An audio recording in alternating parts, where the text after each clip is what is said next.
હોળી પર લાલ રંગમાં રંગાયો બજાર। શરૂઆતી તેજી બાદ ઘટાડા સાથે બંધ બજાર। નિફ્ટીનું 22,400ના સ્તરની નીચે ક્લોઝિંગ। મિડ કેપ અને સ્મોલ કેપ પણ ઘટીને બંધ। એસેટ મોનેટાઇઝેશનથી એમટીએનએલમાં આવી 14%ની જોરદાર તેજી। સંપત્તિ વેચવા પર બીએસએનએલ અને એમટીએનએલને મળ્યા 13,000 કરોડ। આવનારા દિવસમાં એસેટ મોનેટાઇઝેશનની વધશે ગતિ। હોળી ઉપર સોનાને લાગ્યો તેજીનો રંગ। રેકોર્ડ ઊંચાઈ ઉપર પહોંચ્યા ભાવ। 86,875 પ્રતિ 10 ગ્રામના રેકોર્ડ સ્તર સુધી પહોંચ્યો ભાવ। કોમેક્સ ઉપર ભાવ 2 સપ્તાહની ઊંચાઈ પર।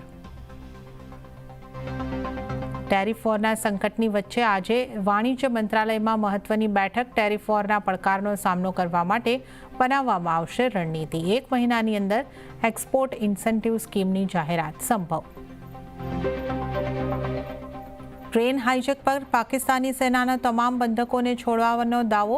કહ્યું ઓપરેશનમાં 33 બલોચ વિદ્રોહીઓને કર્યા ઠાર। તો સામે બીએલએનો લગભગ 150 સૈનિકો હજુ પણ બંધક હોવાનો દાવો। અને દેશભરમાં હોળીની ધામધૂમથી ઉજવણી। બરસાના અને વૃંદાવનથી લઈને આખો દેશ હોળીના રંગમાં રંગાયો। ભારત પાકિસ્તાન બોર્ડર પર જવાનોએ પણ રમી હોળી।